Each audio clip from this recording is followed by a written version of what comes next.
আপনি ওনাদের সাথে বসবেন, প্রতিদিন দেখতেছেন তারা কি কি খায়, আপনাকে বলবে যে একটু করে খেয়ে দেখো। এই একটু করে খেয়েছেন, এটার থেকে আপনার সেই নেশার মধ্যে আপনার আসক্তি চলে আসবে, আপনিও নিয়মিত নেশা করতেছেন। তাহলে বোঝা গেল সঙ্গ দোষটা অনেক বড় জিনিস, যা তার সঙ্গে যাওয়া যাবে না।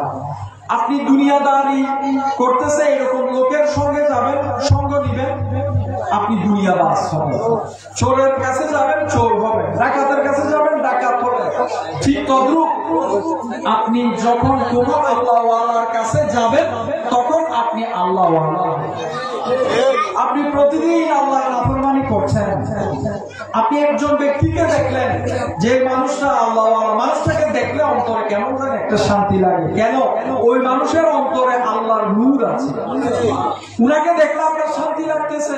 ওই ওলিকে দেখলে, ওই দরবেশকে দেখলে আপনার মনে একটা প্রশান্তি মেহসুস হয়। এটা গড গিফটেড পাওয়ার, আল্লাহ প্রদত্ত একটা ক্ষমতা। ওলিদেরকে যেটা দেওয়া হয়, সেই ক্ষমতাটা থাকার কারণে উনাকে দেখলে আমরা সাধারণ মানুষ শান্তি পাই। এটা হচ্ছে বাস্তবতা।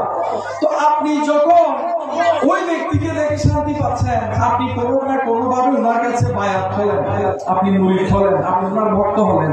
তো এখন ভক্তের মধ্যেও দুই রকম ভক্ত আছে। একরকম আছে যে আমরা বছরে একবার দেখি। মনে করেন এখানে এমন অনেক মানুষ আছেন যে বছরে একবার বাবাজান আসলেন, আপনারা বাবাজানকে দেখলেন, সারা বছর আর দরবারে যাওয়া হয় না।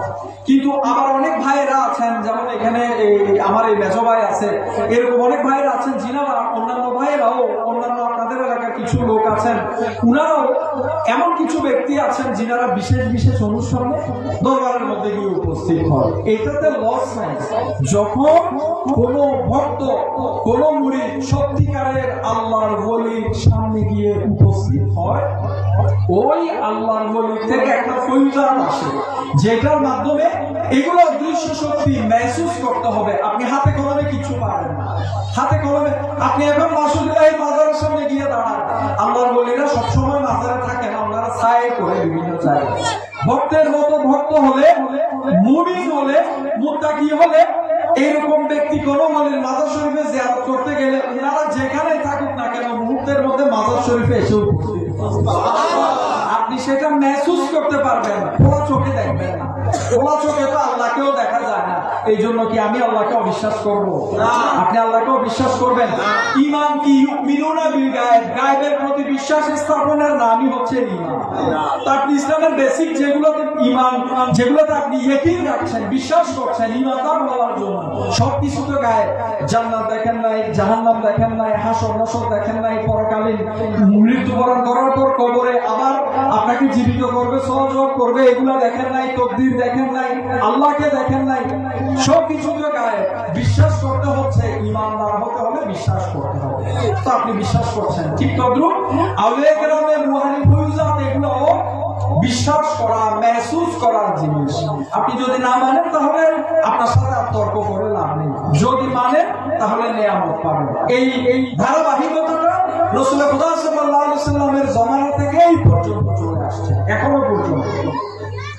তো আমরা যখন কোন আল্লাহর ওলির সামনে গিয়ে বসি, তখন কি হয় জানেন? আল্লাহর ওলিরা হচ্ছে চুম্বক। আল্লাহ ওনাদেরকে যে ক্ষমতা দেয়, ওই রূহানি ক্ষমতা, আধ্যাত্মিক ক্ষমতাটার মাধ্যমে উনারা সৃষ্টির কল্যাণের কাজে নিয়োজিত থাকেন। সৃষ্টি ভালো করেন, কল্যাণ করেন। যেমন দেখুন, বুখারী শরীফের হাদিসে এসেছে, আল্লাহ রাসূল সাল্লাল্লাহু আলাইহি ওয়াসাল্লামের কাছে কোন হাজত নিয়ে কোন একজন ব্যক্তি আসলো, যে কোনো সমস্যা নিয়ে আসলো, কারোর সন্তান হচ্ছে না, কেউ অসুস্থ বা অন্যান্য কোন সমস্যা। তখন আল্লাহর নবীর কাছে সামনে যখন এসে আরজ করছে, ইয়া রাসূলুল্লাহ আমার এই সমস্যা, এই সমস্যা, তখন আল্লাহর নবী উপস্থিত সাহাবীকে বলতেন যে তোমরা তার জন্য, যে ব্যক্তি সমস্যা নিয়ে এসেছে তার জন্য আমি রাসূলের কাছে সুপারিশ করো, তোমরাও সওয়াব পাবে। সুবহানাল্লাহ। তোমরাও কিভাবে সওয়াব পাবে? কিতাবের রেফারেন্স রাখা আমি এখানে দিচ্ছি না, যেহেতু আপনাদের এখানে সবাই সুন্নি ঘরানার মানুষ, আল্লাহর নবীকে মহব্বত করেন, যে এরকম মানুষ ওলি, দরবারের ওলির এলাকার মানুষ, ওই হিসেবে দিচ্ছে না। তারপরে লাগলে বলবেন, আমি পার্সোনালি পাঠিয়ে দেব। তো আল্লাহর নবী বলছেন আমার কাছে তার জন্য, যে ব্যক্তিটা সমস্যা নিয়ে এসেছে, তার সমস্যাটা সমাধানের জন্য আমি করো, তাহলে তোমরাও সওয়াবের অধিকারী হবে। আল্লাহর নবী তো চাইলে এটা বলতে পারতেন যে সমস্যায় পড়েছো আল্লাহর কাছে চাও, আল্লাহর নবী বলতে পারতেন না? এখন আমাদের সমাজে বড় বড় স্কলাররা বলতেছে না, যা চাওয়ার আল্লাহর কাছে চান, আল্লাহ ছাড়া কারোর কাছে চাওয়া যাবে না, বলতেছে না? বলতেছে না? বলতেছে। তো ওনারা বুখারী শরীফের হাদিস এগুলো দেখে না, বুখারী শরীফের এই হাদিসগুলো দেখে না, দেখে বলে না। কেন জানেন? আমরা মুসলমানদের ঐক্য নষ্ট হওয়ার জন্য, আপনি অতীতে অটোমান সাম্রাজ্য, উসমানীয় সালতানাত দেখেন, প্রত্যেকটা রাজা বাদশার একজন একজন পীর মাশায়েখ ছিল। প্রত্যেকটা রাজা বাদশাহ শহরের মধ্যে নামি দামি আল্লাহর ওলিদেরকে দরবার করে দিয়েছিল, খানকা করে দিয়েছিল। সেইখানে মনে করেন এই এলাকাতে, এটা অটোমান সাম্রাজ্যের একটা অংশ, এই এলাকাতে হযরত মাসুদ ইলাহিকে এখানে একটা দরবার করে দিয়েছে বাদশার পক্ষ থেকে। তো এখানে কাজ কি? এখানে একটা মাদ্রাসা করলো, আপনাদের এলাকার যত ছোট ছোট বাচ্চারা আছে তারা এসে এখানে অধ্যয়ন করছে, এখানে পড়ালেখা করছে, আর ওই আল্লাহর ওলির সান্নিধ্যে গিয়ে বসতেছে। এই যে আল্লাহর ওলির সান্নিধ্যে বসতেছে, ছোট থেকে বসতে বসতে বসতে বসতে এমন একটা সময় চলে আসলো, 50 জন ছাত্রের মধ্যে 5 জনকে আল্লাহ নিজের ওলি হিসেবে কবুল করে নিয়েছে। এটা ছিল তখনের সিস্টেম। তো ইহুদি আর খ্রিস্টানরা কি চিন্তা করলো, এই যে আজকে ফিলিস্তিনকে মারতেছে, আজকে ফিলিস্তিনের মুসলমানদেরকে এত মারা মারতেছে, এই ইহুদি এবং খ্রিস্টানরা ঐক্যবদ্ধ হয়ে আমরা মুসলমানদের একটা ক্ষতি করলো, সবচেয়ে বড় ক্ষতি যেটা, সেটা হচ্ছে তারা নিজস্ব কিছু লোককে কোরআন পড়ালো, হাদিস পড়ালো, সিহাদিসের কিতাব পড়ালো।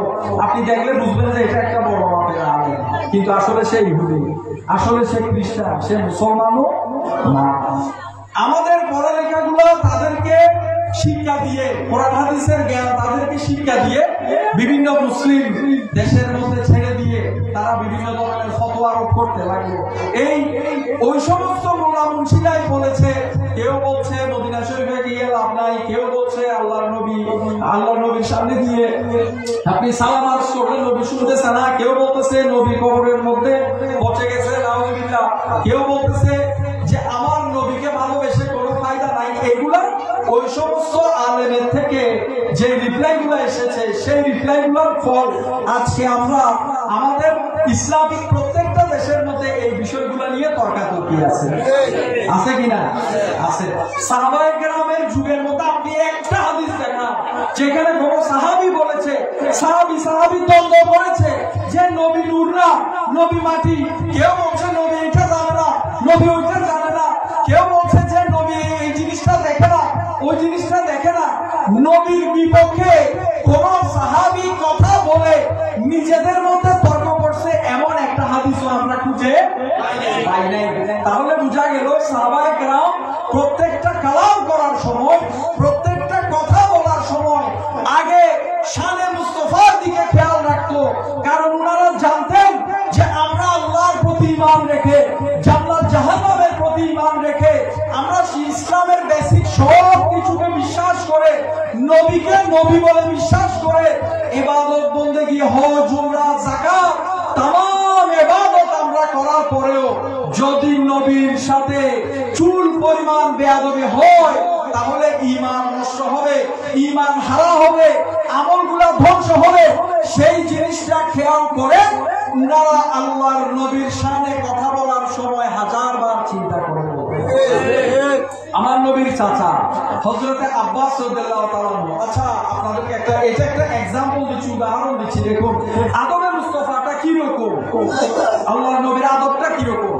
আচ্ছা এখন মনে করেন আপনার বড় ভাই কিংবা আপনার চাচা, আপনার দাদার দ্বিতীয় বউয়ের ঘরের সন্তান, আপনার থেকে 5 বছর, 3 বছর, 4 বছরের বড়, কেউ যদি এসে আপনাকে জিজ্ঞাসা করে বা আপনার চাচাকে বলে যে আপনি বড় নাকি আপনার ভাতিজা বড়, তখন চাচা বলবে, স্বাভাবিকভাবে বলবে আমি বড়। এটা বলবে না বয়সে আমি বড়, আমি তার থেকে 5 বছরের বড়, 10 বছরের বড়, এভাবে বলবে না। এটা সাধারণ নিয়ম, এখানে কোনো বেয়াদবির কিছু নাই। কারণ বয়সে যদি বড় হয় কথা তো সত্য, যদি বলে আমি বয়সে ছোট তাহলে তো কথা মিলবে না, মিথ্যা হয়ে যাবে। তো আল্লাহর নবীর ব্যাপারে দেখুন কথা বলার সময় আদবটা কিরকম, নবীর চাচা কেমন আদব প্রদর্শন করছেন। যখন হযরত আব্বাসকে জিজ্ঞাসা করা হলো যে আপনি বড় নাকি রাসূল বড়, আপনি বড় নাকি রসুল বড়? হযরত আব্বাস আমার নবী থেকে 2 বছরের বড় ছিলেন। কয় বছর? 2 বছরের বড় ছিলেন। তো হযরত আব্বাস কি উত্তর দিল? তিনি বলছেন হুয়া আকবারু মিন্নি। উত্তরটা দিচ্ছেন হুয়া আকবারু মিন্নি, নবী তিনি আমার থেকে বড়, তিনি আমার থেকে বড়। তিনি বুঝাচ্ছেন যে আমার নবী আমার থেকে বড়, কিন্তু আমার জন্মটা আমার নবীর আগে হয়েছে। আমার জন্মটা আমার নবীর আগে হয়েছে। তো ঘুরে ফিরে তো একই কথা। তো আপনি তো চাইলে সরাসরি বলে দিতে পারতেন যে আমি নবী থেকে বয়সে বড়। এটা বলেন নাই কেন? এটা আদবের বরখেলাফ মনে করেছেন। এটা বললে কি দোষের কিছু ছিল? কিছু ছিল না। কিন্তু তিনি বলছেন যে বড় হচ্ছেন নবী, জন্ম আমারটা আগে হয়েছে। কত আদব কথার মধ্যে। আর আমরা এখন বর্তমান দিনে নবীর সামনে কথা বলার সময় কোনো ডানবাম চিন্তা করি না, কোনো ডানবাম চিন্তা করি না, কোনো ডানবাম চিন্তা করি না। কথায় কথায় বিশ্ব নবী বলি, নবী থেকে পড়া নাই, লেখা নাই, নবী নবী লিখতে জানে না, নবী পড়তে জানে না, নবী এইটা না, নবী ওইটা না। আমরা আছি খালি নবীর দোষ খোঁজার মধ্যে। তফাৎটা কোন জায়গায় দেখুন। আল্লাহর নবী যখন মক্কার জমিনের মধ্যে দ্বীনের দাওয়াত দিচ্ছেন, দ্বীন ইসলামের দাওয়াত দিচ্ছেন, তখন আবু জাহেল আবু লাহাব বেশি দূরে তো ঘর ছিল না, মক্কার মধ্যেই তো ছিল। ঠিক আছে কিনা? আবু জাহেল বলেন, আবু লাহাব বলেন, তারা আমার নবীকে দেখে নাই? নবীকে দেখেছে। তো তাদের আল্লাহকে মানতে তেমন সমস্যা ছিল। তাদের মেন সমস্যাটা কি ছিল জানেন? আমার নবীকে নবী হিসেবে মানাটা তাদের সবচেয়ে বড় সমস্যা ছিল।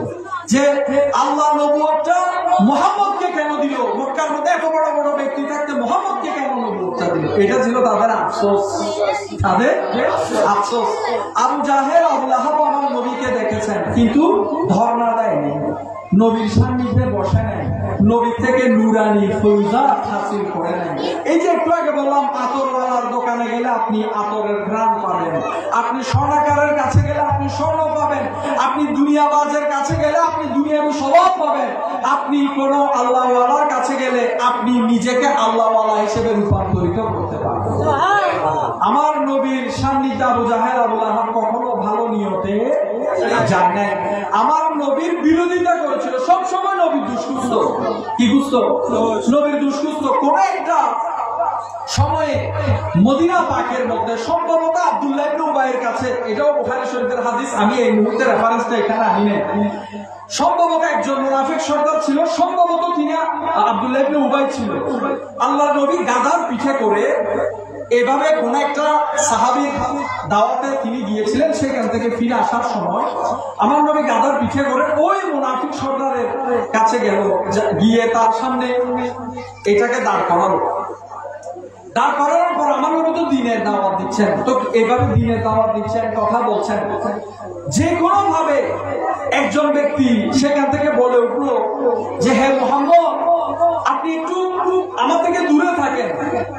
তো কেন?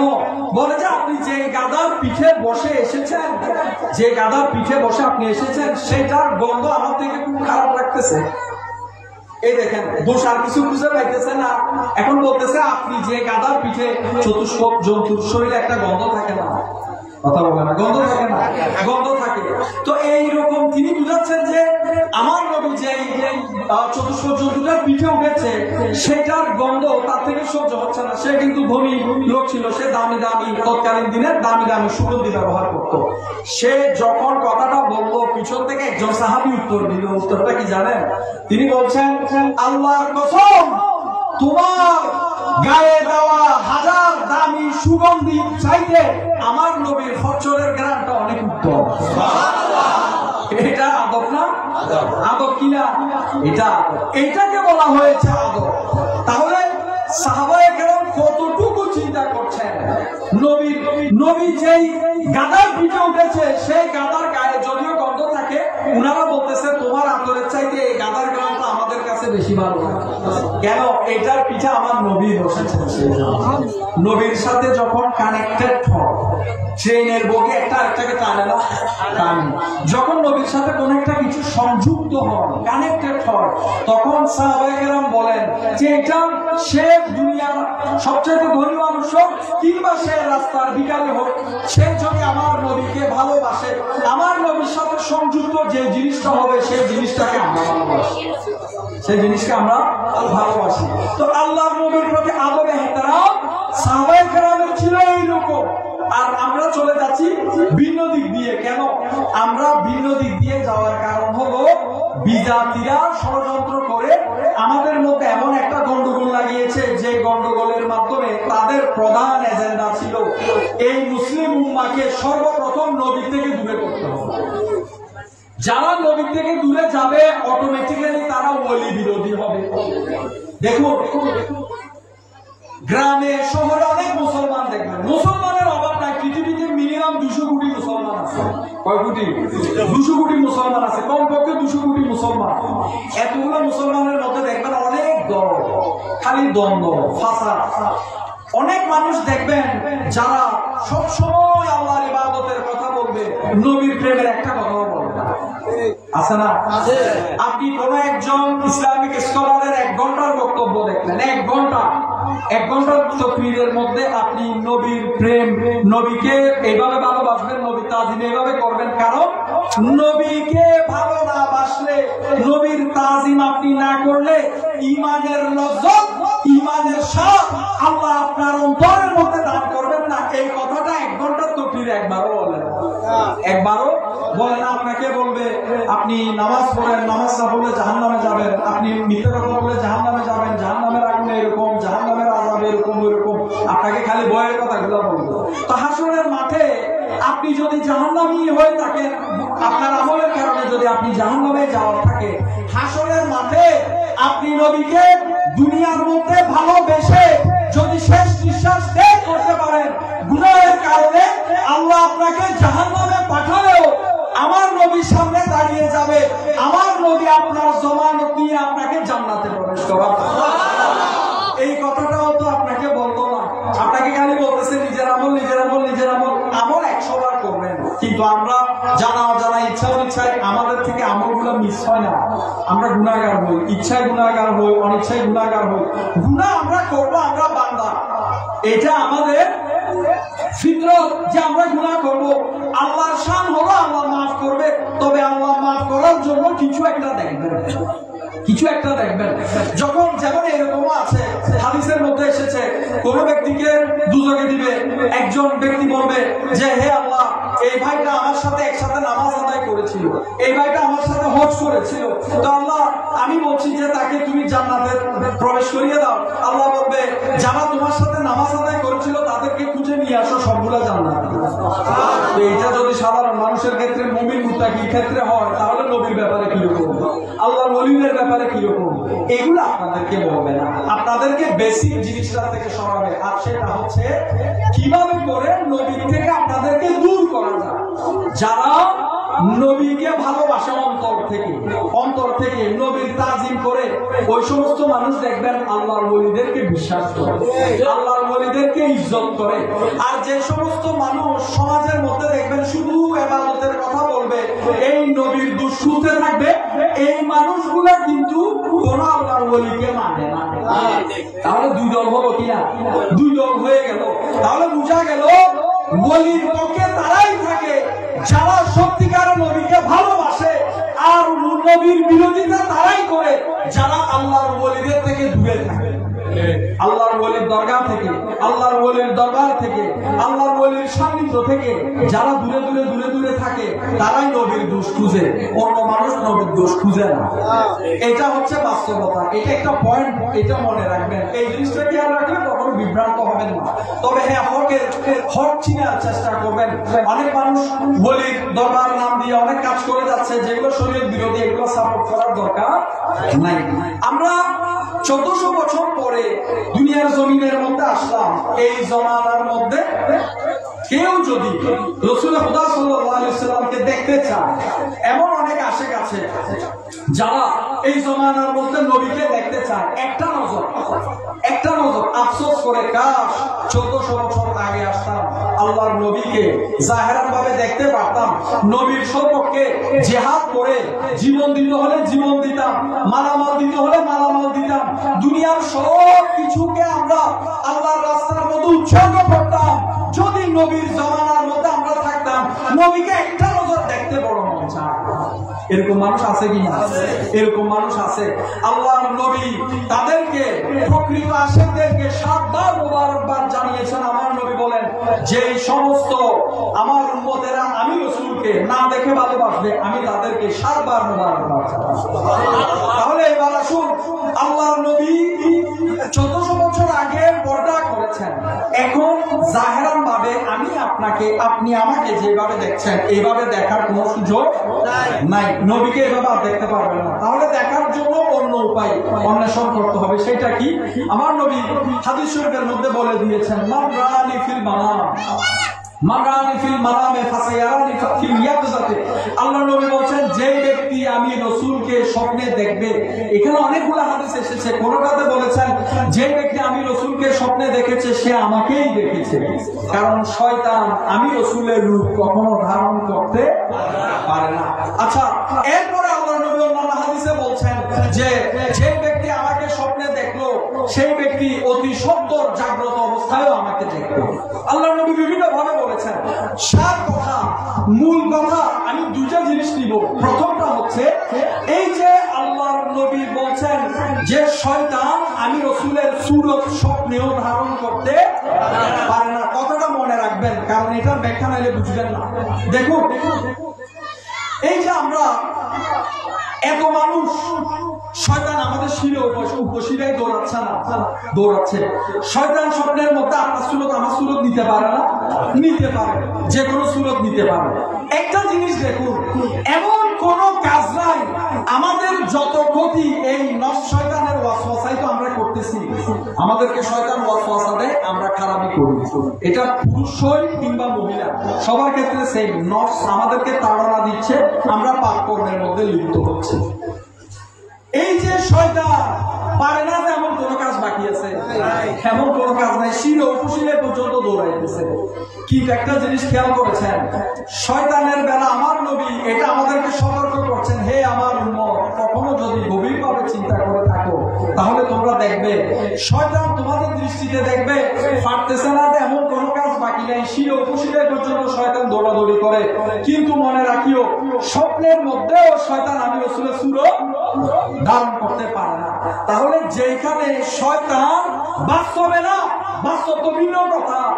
স্বপ্ন সবগুলা স্বপ্ন এইরকম না। আপনি স্বপ্নে কিছু একটা দেখেছেন, দূর থেকে উঠেছেন, স্বপ্ন শেষ। স্বপ্ন হচ্ছে ক্ষণিক একটা সময়, অল্প একটা সময়, 1 মিনিট 2 মিনিট 3 মিনিট 4 মিনিট এরকম। আপনি স্বপ্নের মধ্যে ভালো দেখেন, মন্দও দেখেন।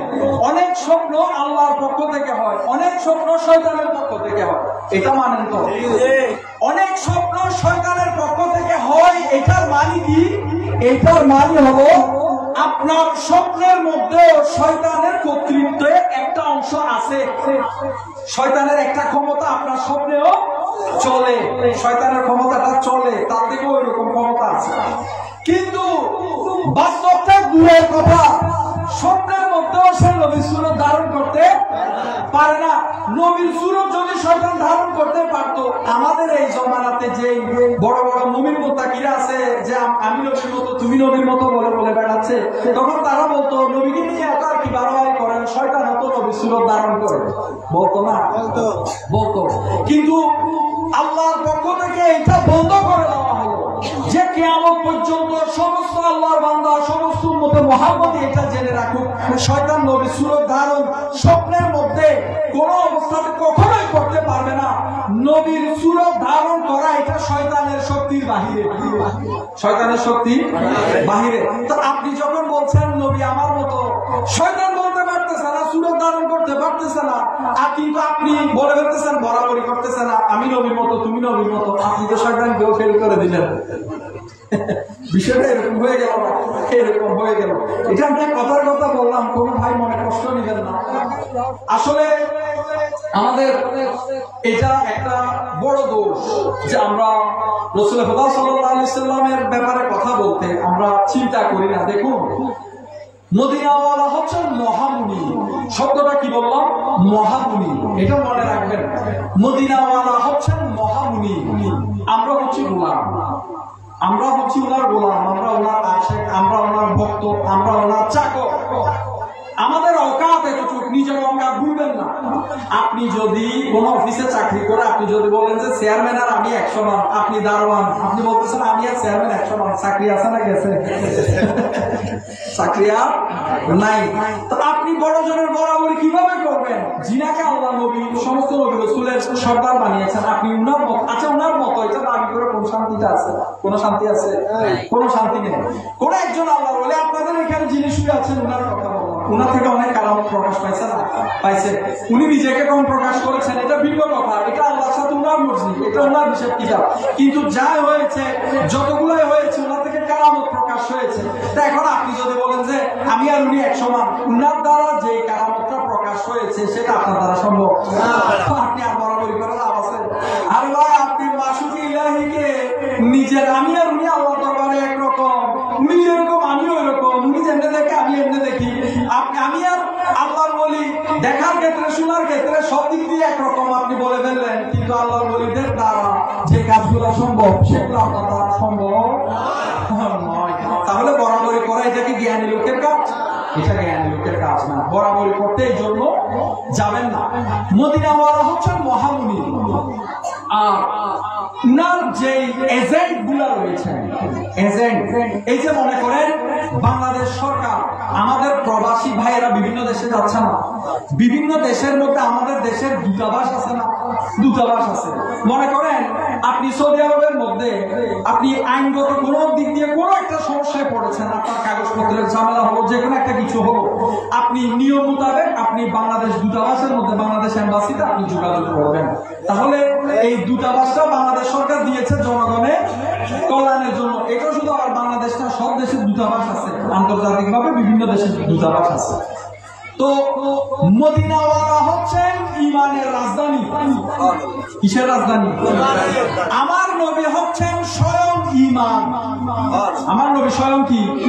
ইমান। নবীকে মানার ক্ষেত্রে বেশ কম হলো, বিশ্বাস করার ক্ষেত্রে বেশ কম হলো, আদবের বরখেলাপ হলো, ইমান চলে যায়। আমার নবীকে যে মানতে পারলো, ইহুদিরাও আল্লাহকে এক মানে। আল্লাহ কয়জন মানে? একজন। তো ইহুদিরা আল্লাহকে লা ইলাহা ইল্লাল্লাহ মানলো, এর জন্য কেগুলা মুমিন হয়ে গেল? মুমিন হয় নাই। কেন? কারণ তারা মুহাম্মদুর রাসূলুল্লাহ মানতে পারে নাই। তাহলে লা ইলাহা ইল্লাল্লাহ, আল্লাহকে এক, আল্লাহকে অদ্বিতীয় মানলে শুধুমাত্র ইমানদার হওয়া যায় না। আল্লাহ পাক রব্বুল ইজ্জত ঈমানুল লজ্জত, ঈমানের শাহ, ঈমানের নূর আপনার অন্তরে তখন দান করবেন যখন আপনার অন্তরের মধ্যে নবী মুহাম্মদ মুস্তাফা সাল্লাল্লাহু আলাইহি সাল্লামের প্রতি সত্যিকারের ঈমান, ইয়াকিন, বিশ্বাস আসবে তখন। অন্যথায় আপনাকে ঈমানের শাহ দান করবে না। তাহলে দেখুন এই যে দূতাবাসগুলো আছে বিভিন্ন দেশে, ঠিক তদ্রূপ আমার নবী স্বয়ং ঈমান। আমার নবী হচ্ছে ঈমানের রাজধানী। আর সমস্ত আল্লাহর ওলিরা যারা পৃথিবীর আনাচে কানাচে ছড়িয়ে ছিটিয়ে আছেন, এগুলা হচ্ছে মদিনাওয়ালার দূতাবাস। এইখানে একটা দরবার, এটা মদিনাওয়ালার দূতাবাস, এটা মদিনাওয়ালা দূতাবাস। তো এই দূতাবাসের কাজ কি? দূতাবাসের কাজ হলো কোন বান্দা যখন আল্লাহকে খুঁজবে, কাকে খুঁজবে? আল্লাহকে খুঁজবে। হে আল্লাহ, আমি তোমাকে রাজি করতে চাই। হে আল্লাহ, আমি তোমাকে নিয়ে চিন্তায় নিমগ্ন হতে চাই, কিন্তু সমস্যা আছে। সমস্যা কি? আমি বান্দা, তুমি খোদাকে কখনো দেখি নাই। আমি বান্দা, তুমি খোদা কোন কথা কখনো শুনি নাই। আমি বান্দা, কখনো তুমি খোদাকে মেহসুস করতে পারি নাই। কোরআনে বলা হয়েছে আল্লাহ এক, আল্লাহ অদ্বিতীয়। আমি বিশ্বাস করেছি আল্লাহ মানবিক গুণাবলী থেকে মুক্ত, আমি বিশ্বাস করেছি। হে আল্লাহ, এর বাহিরে আর কোনো কিছু আমি জানি না। তুমি খোদাকে আমি ইবাদত করলে কিভাবে করব, যে ইবাদতের মাধ্যমে আমার অন্তরের মধ্যে নূর আসবে, সেই সিস্টেমটা জানি না। 10 জন মানুষ যেভাবে মসজিদে নামাজ পড়ে, আমিও সেইভাবে নামাজ পড়লাম। নামাজের নিয়তে দাঁড়ালে দুনিয়ার খেয়াল আসতেছে, তুমি খোদার খেয়াল আসতেছে না। তাহলে গ্যাপ হয়ে গেল না? গ্যাপ হয়ে গেল। এই গ্যাপগুলো পূরণ করবে আল্লাহর ওলিরা। কারা পূরণ করবে? আল্লাহর ওলিরা। উনাদের কাছে যখন যাবেন ওইসব শিক্ষা নিবেন যেগুলো খাতা কলমের মধ্যে লিপিবদ্ধ নাই। খাতা কলমে যেগুলো লিপিবদ্ধ নাই, ওইসব জ্ঞান উনাদের কাছে পাবেন। তো এখন বর্তমানে আপনি যদি মদিনাওয়ালার আশেক হতে চান, ভক্ত হতে চান, সত্যিকারের কোন আল্লাহর ওলির দরবারের মধ্যে যাওয়া আসা করবেন। কেন? যারা আল্লাহর ওলি উনারা হচ্ছেন মদিনাওয়ালা। কিওয়ালা? মদিনাওয়ালা। কারণ ওই আল্লাহর ওলিরা, আমরা যদি হাদিসে কুদসি দেখি, সেখানে বলা হচ্ছে হাদিসে কুদসি হচ্ছে কথা আল্লাহ। কথা কার? আল্লাহ। বলছেন কে? আমার নবী। কে বলতেছে? আমার নবী বলতেছে। তাহলে আল্লাহর কথা, আল্লাহর কালাম নবী যখন জবানে পাক দিয়ে বলে, সেটাকে বলা হয় হাদিসে কুদসি। এই হাদিসে কুদসিতে বলা হচ্ছে আল্লাহ বলছেন যে আমার বান্দারা, আমার ওই সকল বান্দারা, আমার ওলিরা, তারা ফরজ ইবাদতের পাশাপাশি আমি খোদার খেয়ালে ধ্যানে আমি খোদার ইবাদত, নফল ইবাদত এত বেশি করে যে একটা সময় আমি খোদা তাদের চোখ, যে চোখ দিয়ে তারা দেখে, তাদের জবান, যে জবান দিয়ে তারা কথা বলে, তাদের হাত, যে হাত দিয়ে তারা কাজ করে, এইগুলা আমার বান্দারা, সেগুলো আমি খোদার হয়ে যায়, সেগুলো আমি খোদার হয়ে যায়। তাহলে বোঝা গেল আল্লাহর ওলিদের কোয়ালিফিকেশন এটা আলাদা। এই যে বলে না যে অমুক দরবারের অমুক আল্লাহর ওলি, বলতেছে একটা মানুষ এসে বললো যে আমার কাছে সন্তান হয় না, আমার 10 বছর বিয়ে হলো সন্তান হয় না, 15 বছর হলো সন্তান হয় না। তিনি বললেন যে আমি দোয়া করলাম, যাও তোমার সন্তান হবে। 1 বছরের মধ্যে একটা পুত্র সন্তান হয়ে গেল। এরকম ঘটনা আমরা শুনি না? আরো অন্যান্য রোগ, বিভিন্ন কঠিন রোগে আক্রান্ত, তিনি দোয়া করলেন, আরোগ্য হয়ে গেলেন, অর্থাৎ শেফা পেয়ে গেলেন। এইরকম আল্লাহর ওলিদের ক্ষেত্রে হাজারো ঘটনা আছে। এটা কেন? আপনি যদি বলেন যে যাও আমি দোয়া করলাম, আল্লাহ তোমাকে একটা সন্তান দান করবে, আপনি দোয়া করার পরে পুরো জীবনেই আর হয়নি, পুরো জীবনে আর হয় নাই। কিন্তু ওই আল্লাহর ওলি একবার বললো 1 বছরের ভিতরে একটা ছেলে সন্তান জন্ম নিয়ে ফেললো। কেন? তাদের জবান গুলা সাধারণ জবান না, তারা যে জবান শক্তি, যে জিহবা, এটা আল্লাহ বলতেছে তার জবানটা আমি খোদা নিজের বলে কবুল করলাম। আল্লাহর দরবারের এটা মকবুলিয়ত আলাদা, যার কারণে ওই ওলি যখন বলবো যদিও তার সন্তান হয় নাই, আমার আল্লাহ বলে আমার ওলির জবান দিয়ে যখন সে দোয়া করলো, আমি আল্লাহ দান করে দিলাম। আচ্ছা, কোন মানুষের একটা সমস্যার সমাধান করে দিলে খোদাইতে কি কোনো কিছু অভাব করবে? অভাব করবে না। তো আল্লাহর ওলিরা, আমরা সাধারণ মানুষদের বিভিন্ন দুঃখ কষ্টের মধ্যে আল্লাহর দরবারে ফরিয়াদ করে আমাদের হাজত পূরণ করে, আমাদের হাজত কি করে? পূরণ করে। তো আমরা ওই মদিনাওয়ালার এজেন্ডা যদি বাস্তবায়ন করতে চান, ওই মদিনাওয়ালার সাথে যদি আপনি সংযুক্ত হতে চান, তাহলে আপনার থেকে সত্যিকারের একজন আল্লাহর ওলির সান্নিধ্যে যেতে হবে। জিনার কাছে গেলে আপনি শিক্ষা পাবেন কিভাবে আল্লাহর ইবাদত করবেন, কিভাবে আপনি 10 জনের ব্যাপারে চিন্তা করবেন, কিভাবে আপনি সমাজে চলাফেরা করবেন, নামাজে আপনি কি চিন্তা করবেন, আল্লাহর জিকির আপনি কিভাবে করবেন, বিভিন্ন কিছু শিক্ষা নেওয়ার পর আপনি দেখতেছেন যে আপনার মধ্যে পরিবর্তন আসা শুরু হয়ে গেল। সুবহানাল্লাহ, পরিবর্তন আসা শুরু হয়ে গেল। ওলির দরবারে গেলে ওলি হওয়া যায়, ওলির দরবারে গেলে আল্লাহওয়ালা হওয়া যায়। মদিনাওয়ালার গোলামি যারা করে, তাদের দরবারের মধ্যে গেলে মদিনাওয়ালার গোলাম হওয়া যায়। তো আপনার থেকে মদিনাওয়ালার গোলাম হতে হবে। আর এই যে সমস্ত দূতাবাস, এগুলো হচ্ছে ওলিদের দরবার। মেইন রাজধানী বললাম কোথায়? মদিনা পাক। তাহলে এবার দেখুন রাজধানীর মানুষের সুযোগ সুবিধা কিরকম।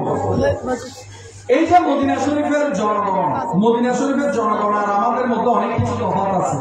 যেমন আমাদের এখানে যদি কেউ কাউকে কষ্ট দেয়, মনে করেন পাকিস্তান থেকে কেউ আসলো, ইন্ডিয়া থেকে আসলো, চীন থেকে আসলো, লন্ডন আমেরিকা থেকে আসলো, এসে আমাদের বাংলাদেশের চট্টগ্রামের মানুষকে যে কোনো ভাবে একটা ভয় লাগালো, একটা সত্য কথা শোনালো, এটার জন্য কি শরীয়তের আলাদা কোনো বিধান আছে যে চিটাগংয়ের মানুষকে এরকম বলা যাবে না? এরকম কোনো কথা আছে? নাই।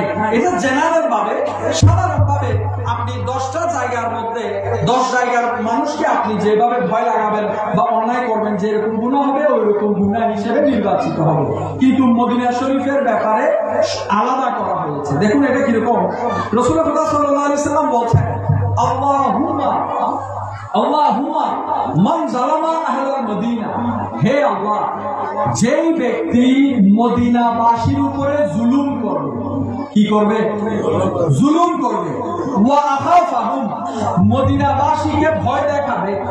এই যে বলে না তোমাকে মেরে ফেলবো, কেটে ফেলবো, ভয় দেখায় না? আমরা একজন আরেকজনকে ভয় দেখাই না? ঠিক তদ্রূপ আল্লাহর নবী বলছেন, আল্লাহুম্মা মান জালামা আহলাল মদিনা, যেই ব্যক্তি মদিনাবাসীর উপরে অত্যাচার করবে, ওয়া আখাফাহুম, এবং ভয় দেখাবে, আল্লাহর নবী বলছে ফাআখিফু, হে আল্লাহ, তুমি ওই ব্যক্তিকে ভয় দেখাও। তুমি ওই ব্যক্তিকে ভয় দেখাও। কোন ব্যক্তি? যে ব্যক্তি মদিনা শরীফের কোন নাগরিককে ভয় দেখায়। তাহলে মহেশখালীবাসী আর মদিনাবাসী আলাদা হইল কিনা? চট্টগ্রামবাসী আর মদিনাবাসী আলাদা হইল কিনা? আলাদা কে করতেছে? আমার নবী এই দোয়া করতো না যদি আল্লাহর মর্জি না হয়। আল্লাহর মর্জি ছাড়া নবী কোনো কথা বলে না। তো আল্লাহর নবী দোয়া করছেন, বলছেন যে হে আল্লাহ, মদিনাবাসীর উপরে যে জুলুম করবে, মদিনাবাসীকে যে ভয় দেখাবে, হে আল্লাহ, তুমি তাকে ভয় দেখাও। এরপর বলছেন ওয়া আলাইহি লানাতুল্লাহি ওয়াল মালাইকাতি ওয়ান নাস আজমাইন, যে ব্যক্তি মদিনাবাসীকে ভয় দেখাবে তার উপরে আল্লাহর লানত, তার উপরে ফেরেশতাদের লানত, তার উপরে সমস্ত মানুষের লানত, তার উপরে সমস্ত মানুষের লানত। এরপর বলছেন ওয়ালা ইউকবালু মিনহু সারফান ওয়ালা আদলান, এমনকি তার ফরজ ইবাদতগুলো পর্যন্ত আল্লাহর দরবারের মধ্যে কবুল হবে না। ফরজ ইবাদত, নফল ইবাদত যেগুলো আল্লাহর দরবারে কবুলই হবে না। এবার দেখুন মূল কথাটা বুঝে নিবেন। এখন মদিনা শরীফের নাগরিকের, আমরা মদিনা শরীফের নাগরিক যেরকম, আমি মহেশখালীর, আমি চট্টগ্রামের, আমিও সেম, এটা বলার সুযোগ আছে? সুযোগ আছে? সুযোগ নাই। কেন? আলাদা করে দেওয়া হয়েছে। কি করে দেওয়া হলো? আলাদা করে দেওয়া হলো। এটা এভাবে যে আমার নবীর দোয়ার মাধ্যমে, ইয়া রাসূলুল্লাহ, মদিনাবাসীর উপরে কেউ জুলুম করলে তার অবস্থাও ওই রকম হতো যে এরকম বাংলাদেশের উপর জুলুম করলে হয়, পাকিস্তানের উপর জুলুম করলে হয়, অন্য দেশের উপর, অন্য দেশের নাগরিকের উপর জুলুম অত্যাচার করলে হয়। একই তো হওয়ার কথা, দুই রকম তো হওয়ার কথা নয়। না, আলাদা আছে। এখানে কি আছে? ওই শহরের মধ্যে আমার নবীর বাড়ি হচ্ছে মক্কা। বাড়ি কোথায়? আমার নবীর জন্মস্থান হচ্ছে মক্কা। আমার নবী যখন মদিনা পাকের মধ্যে আসলেন, মদিনা পাক দামি হয়ে গেল। কি হয়ে গেল? দামি হয়ে গেল। আচ্ছা, আল্লাহ হুকুম করলেন, নবী হিজরত করলেন। আল্লাহ যদি হুকুম না দিত, নবী হিজরত করতো না। আমার নবী অনেক জুলুম সহ্য করেছেন, অনেক অত্যাচার সহ্য করেছেন মক্কার জমিনে। কিন্তু আমার আল্লাহ যখন বলল, আমার নবীকে যখন বলল যে আপনি হিজরত করেন, অনুমতি দিল, তখন আমার নবী মক্কা ছেড়ে মদিনায় চলে আসলো, ইয়াসরিবে চলে আসলো। তখন তার নাম মদিনা ছিল না, তখন এর নাম ছিল ইয়াসরিব। ইয়াসরিবের মধ্যে চলে আসলো। আমার নবী ইয়াসরিবের আসার আগ পর্যন্ত ইয়াসরিবকে কেউ গনে? কথা বলে না, কেউ গনে? কেউ গনে না, কেউ চিনেও না। সবার নজর মক্কার মধ্যে, সবার নজর মক্কা। কেন? মক্কার মধ্যে আমার নবী আছেন। সাহাবায়ে কেরাম জীবন দিতে প্রস্তুত। কেন? নবীর জন্য জীবন দিতে প্রস্তুত, ধর্মের জন্য, জিহাদের জন্য। আমার নবী মক্কা শরীফে আছে, সমস্ত সাহাবীর নজর মক্কার মধ্যে। যে মাত্র আমার নবী মক্কা থেকে হিজরত করে মদিনায় আসলো, সমস্ত সাহাবীর নজর চলে আসলো মদিনা। আমার নবী ইন্তেকালের পর 1400 বছর পর আজকের এই 2025 সাল, এমনকি কিয়ামতের আগ পর্যন্ত সমস্ত মুসলমানের জন্য একটা স্পর্শকাতর জায়গা হয়ে গেল মদিনা পাক। কেন? সেই মদিনার মধ্যে আমার নবী শুয়ে আছে। আমার নবী সেই মদিনা পাকে শুয়ে আছেন। আমার নবী মদিনা পাকে শোয়ার কারণে ইয়াসরিব রইল না, মদিনা মুনাওয়ারা হয়ে গেল। মদিনা মুনাওয়ারা হয়ে গেল। সারা জাহানের মুসলমানেরা আজকে ওই মদিনা পাকে যাচ্ছে আমার নবীর নূরানি ফয়জাত লাভ করার জন্য। আমার নবী এই গলি দিয়ে হেঁটেছেন, আমার নবী এই ঘরে থেকেছেন, আমার নবী মসজিদে নববী শরীফের আশেপাশে বিভিন্ন সময় চলাফেরা করেছেন। 1400 বছর পর আমরা গিয়ে ওই খেয়াল করে আমার নবীর স্পর্শ অনুভব করার চেষ্টা করি। আমার নবীকে দুই নয়ন দিয়ে আমরা দেখতে পারি নাই, কিন্তু নবীকে মেহসুস করে আমরা চোখ দিয়ে পানি ফেলছি। কাল হাসরের মাঠের মধ্যে এই চোখের পানিটা আপনার শাফাআতের জন্য, আল্লাহ আপনাকে মাফ করার জন্য, এই একটা চোখের পানি, এক ফোঁটা চোখের পানি, এটা যথেষ্ট। আল্লাহ মাফ করে দিবেন, আল্লাহ মাফ করে দিবেন। আল্লাহ মাফ করতে কোনো সমস্যা নাই, আল্লাহ থেকে কোনো অভাব নাই। বিষয়টা এমন না যে আল্লাহ আপনার গুনাহ মাফ করলে কারোর কাছে জবাব দিতে হবে, কারোর থেকে উদ্ধার করে আনতে হবে। ইন্নাল্লাহা আলা কুল্লি শাইইন কাদির। আল্লাহ সবাইকে মাফ করে দিলেও কিছু আসে যায় না। যার বিচার করার করবে, যার আমল পছন্দ হবে মাফ করে দিবে, তারা চলে যাবে। নবী যাদের জন্য সুপারিশ করবে জান্নাতে যাবে, ওলিরা সুপারিশ করবে জান্নাতে যাবে, কোরআন হাফেজ সুপারিশ করবে জান্নাতে যাবে, মুমিনরা সুপারিশ করবে জান্নাতে যাবে। আল্লাহ থেকে কোনো কমি নাই। আল্লাহ দান করবেন যাদেরকে কোরআন বাধা দিবে জান্নাতে যাওয়া, যেই মানুষ এবং জান্নাতের মাঝখানে কোরআন দাঁড়িয়ে যাবে হাসরের মাঠে, ওই মানুষগুলোর জন্য কোনো শাফাআত করা যাবে না, কোন নবী শাফাআত করবে না, কোন ওলি শাফাআত করবে না। আল্লাহর নবী এই জন্য এমন অনেক কথা এসেছে যে আপনি চাইলেও তাদেরকে মাফ করা হবে না। কাদেরকে? যারা ঈমান আনে না, এখানে তাদের কথা বলা হচ্ছে, ঈমানদারের কথা বলা হয়নি। যারা ঈমান আনেন নাই তাদের কথা বলা হয়েছে। দেখুন, আমি কথাগুলো সিরিয়ালি বলে যাচ্ছি, আপনারা কতটুকু নিতে পারছেন, খেয়াল করতে পারছেন আমি জানি না। তারপরেও আমি রিসালাত এবং বেলায়েত উভয় দিক থেকে বলার চেষ্টা করছি, যেন আপনারা এই কথাগুলো শোনার মাধ্যমে, এগুলা জানার মাধ্যমে আপনাদের মধ্যে, অন্তরের মধ্যে কোনো চিন্তা শক্তির মধ্যে, চিন্তা চেতনাতে কোনো কিছু যদি বেষ্টন থেকে থাকে, সেগুলো পরিবর্তন করার জন্য যে জিনিসগুলো প্রয়োজন সেই জিনিসগুলো বলছি, ওইভাবে করে বলার। এই জন্য রিসালাত এবং বেলায়েত বলছি। আপনারা কথাগুলো খেয়াল করার জন্য চেষ্টা করবেন। আমি এক থেকে আস্তে কথা বললে সময় আমি কুলাতে পারবো না, সময় কম, সেজন্য আমি সময় কুলাতে পারবো না। একটু ফাস্ট কথাগুলো আমি বলে যাচ্ছি। দেখুন, 1400 বছর পর আমরা দুনিয়ার জমিনে এসে আমরা এখন কি দেখতেছি? মুসলমানদের মধ্যে আমরা দেখতেছি আল্লাহর ওলিদের কাছে যাওয়া যাবে না, কেউ যাচ্ছে না, কেউ যাচ্ছে না, কেউ নবীর দোষ ধরতেছে, কেউ নবীর পক্ষে আছে। আমরা এটা দেখতেছি না? আমরা এটা দেখতেছি। এক কথাই যদি বলি, এক কথাই, বেয়াদবির জায়গা দুনিয়াবি কোনো বিচারের বৈঠকেও নাই। বিচারের বৈঠকে আছে আপনার থেকে মানে বড় আপনার বাবা মা দাদা দাদি, আপনি যদি তাদের ব্যাপারে একটা আজে বাজে কথা বলেন, এটা বিচারের সালিশ বিচার বসলে এখানে কি কেউ আপনার পক্ষে বলবে? কেউ আপনার পক্ষে বলবে না। বেয়াদবির জায়গা কোথাও নেই। যারা আপনার থেকে মানে বড়, আপনি তাদের ইজ্জত করতে হবে। আপনার মা বাবা দাদা দাদি বড় ভাই বড় বোন সবার ইজ্জত করতে হবে, বেয়াদবি করার রাস্তা নাই। এক কথায় যদি আমি বলি, তাহলে এই যে আমার নবী, আমার নবীর চাইতে বড়, আমরা তো জানি যে সমস্ত নবী রাসূলের সর্দারও আমার নবী। এটাকে অবিশ্বাস করেন? অবিশ্বাস করেন? করেন না? তাহলে এখানে সম্মানের দিক দিয়ে নবীর বরাবরি করার কোন সুযোগ আছে? অন্য নবীকে যে ঈসা আলাইহিস সালাম হুবহু আমার নবীর সমান, এটা বলা যাবে? বলা যাবে না। মনে রাখবেন, আল্লাহ যাদেরকে নেয়ামত দেন, উনাদের ভিতরে কিছু আলাদা জিনিস থাকে। আমি তো ওলিদের কথা বলছি। আমার নবীর ব্যাপারে যদি বলি, যেমন আমরা একসাথে বসলাম, আমরা আম খেলে, আম মৌসুমি ফল, আম যখন আমরা খাই মাছি ব্যান ব্যান করে না? করে না? অনেকে হা করছেন, মুখের ভিতরে মাছি একটা চলে গেছে, হয় না? হয়। এই যে মশা মাছি, এগুলা কখনো আমার নবী শরীফ মোবারকে বসলো না। হযরত ওমর ফারুক রিওয়ায়াত করেছেন এই হাদিস শরীফটা, অনেকে অস্বীকার করে। অস্বীকার করার কিছু নাই। সামনে 10 জন লোক বসা, মাছি এসে 9 জনের গায়ে বসছে, আমার নবী শরীফ মোবারক একটা মাছিও বসে নাই, একটা মশা আমার নবী শরীফ মোবারকে বসে নাই। সবার গায়ে বসে, কিন্তু নবীর দেহ মোবারকে বসে না।